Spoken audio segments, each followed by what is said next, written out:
My name's Phil Lawton, Future System Operation Manager at National Grid. So my job is really looking out to 2020, 2025 and saying what's going to be happening to the grid and what are we going to have to do to be able to operate the grid successfully in those timescales. So it's all about identifying the change and then saying what's our response going to be.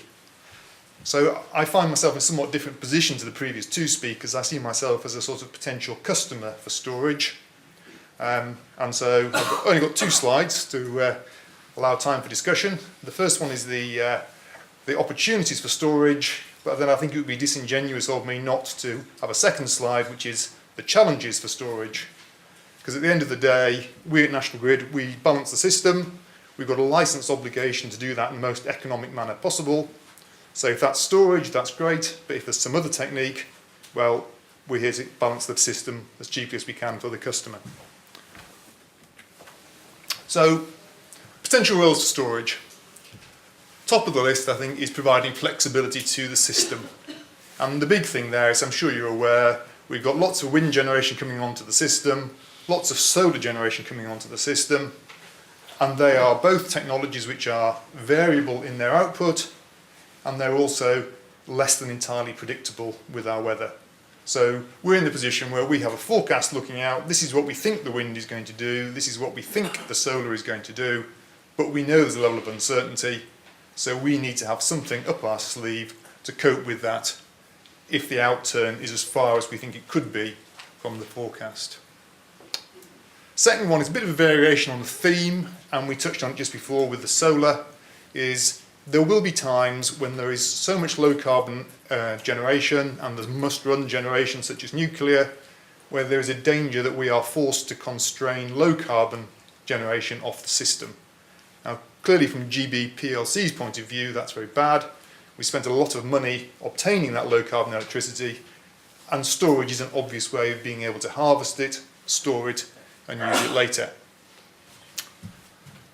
Lastly, storage can be used to boost the capability of the system, and that's both in terms of straight megawatts, and we see that today. Dinoric and Festiniog and the Scottish pump storage regularly run on the peak.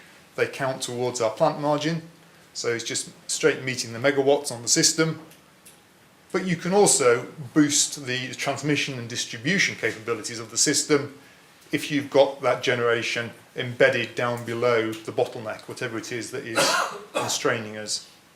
So that's our first slide, which is the range of roles, as I see it, that storage can deliver to us in balancing the system. What about the challenges that we have? One of the challenges I think you get is that a storage system obviously has a fixed cost, which you've got to cover.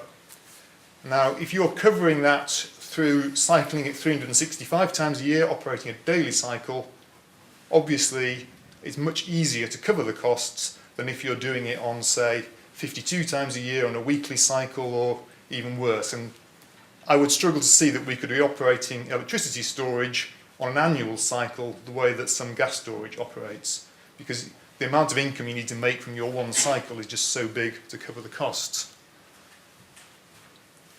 If you are working on the basis that you need to cycle it on a daily basis, then you clearly need an opportunity on the daily basis.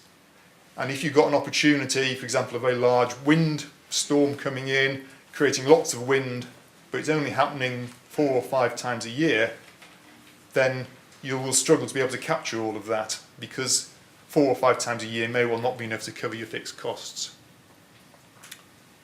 I alluded earlier that there's other competing solutions that we can use. Demand side management, which in many cases is really storage within the home. So if electric vehicles become a significant part of the transport market, you could see those charging overnight, typically when they're not being used, and that would suit us because it would lift demand at a time of low demand. It's a form of storage, and it has the advantage, of course, that the electric vehicle has got to have the inverter and the electric motor and all the rest of it anyway. So it's getting its withdrawal from storage, it's not having to pay for, because it's already paid for by the owner. Hot water, of course, is another way of storing energy overnight. Then we've got use of interconnectors. If we've got a surplus of wind, They haven't necessarily on the continent. So another option is that we actually export the power from here, and then somewhere in Europe they can stop running a CCGT and they can store the gas. So that's another option. And then of course the traditional solution to flexibility is part loaded generation or rapid start. I mean, that is only a flexibility issue. Clearly it's not helping us with the storing of surplus energy.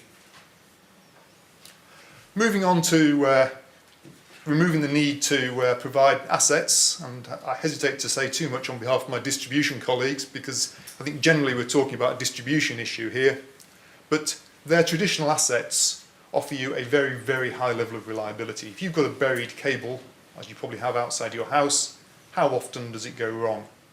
The answer is once in a blue moon, usually when somebody digs it up. If you're going to augment that with storage, then that storage either needs to have a similar level of reliability, otherwise it becomes a vulnerability, or you've got to use redundancy to say, well, all right, we know that'll break down, but it's okay because we've got 5 units potentially embedded in people's homes, and if one of the 5 units breaks down, that's okay, we can work with it. And of course the other thing is your storage has got to be downstream of the network constraint. So if we're talking about network constraints which are, say, the 11 kV to 400 volt transformer, or even the individual 400 volt cables going down the street, you're going to have the storage downstream of that, which probably is putting you in the realms of having it in people's homes.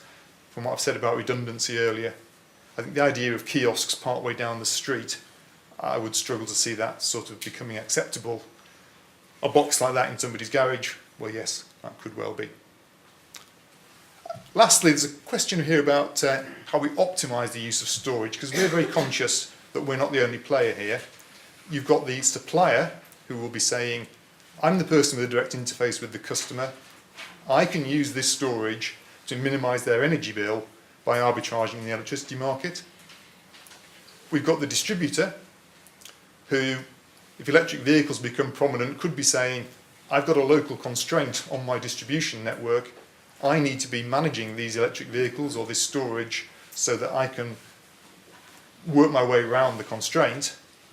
And then of course you've got us at National Grid who are saying, well, the big level, we'd like to be using this so that we can handle wind better, it'll give us flexibility, operating it in real time, and somehow we have to get those 3 working around together.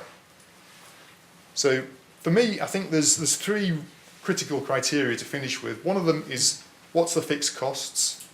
Because clearly that's what you've got to cover from your sort of ongoing operations. The second one is, what's the round trip cost or the round trip efficiency? Because that determines how many opportunities per year you get to run and contribute to your fixed costs. And then lastly, if you are using something which is highly distributed and then it's all being aggregated together, how are we going to control that? Because if your energy storage system is big enough to make a difference to the grid, if that control system maloperates, or worse, if it's hacked by somebody, it could also be used to try and bring down the grid. So we have to be conscious of the fact that if once you've got hundreds of megawatts or gigawatts being controlled, you need a very secure system to do it, otherwise it becomes a hazard to the grid.